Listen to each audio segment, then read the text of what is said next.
문재인 대통령이 윤석열 검찰총장을 부른 자리에서 검찰 개혁 의지를 또 한 번 내비쳤습니다.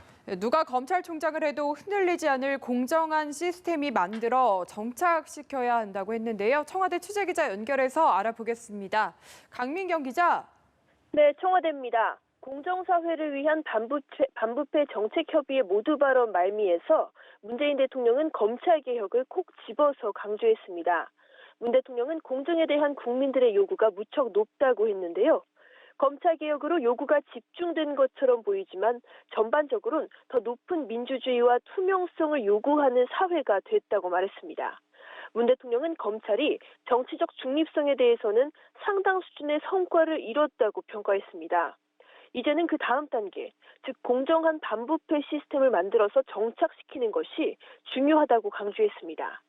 그러면서 윤석열 검찰총장이 아닌 다른 어느 누가 총장이 되어도 수사와 기소 과정에서 공정성을 확보하도록 법무부와 협의해서 완성도 높은 시스템을 정착시켜달라고 했습니다. 마지막으로 문 대통령은 검찰이 적극적으로 개혁에 나섰겠다는 점을 높게 평가한다면서도 셀프 개혁에 끝나지 않도록 하라고 당부했습니다. 오늘 회의에는 윤석열 검찰총장도 참석했습니다. 이번 만남은 조국 전 법무부 장관의 거취 파동 이후에 두 사람이 처음으로 대면한 자리였습니다. 그런 상황에서 문 대통령이 총장이 바뀌더라도 검찰 개혁이 순조롭게 진행되도록 해달라고 말한 겁니다. 네, 문 대통령이 전관예우 근절과 공정한 입시제도 마련 등 세부적인 개혁 과제도 지시했다면서요? 이 내용도 소개해 주시죠. 네, 반부패 정책협의회는 이번이 5번째고 지난 6월 이후로 4개월 만입니다. 문 대통령은 반부패 정책의 범위를 넓혀왔고 이제 마지막 단계인 법제화만 남았다고 말했습니다.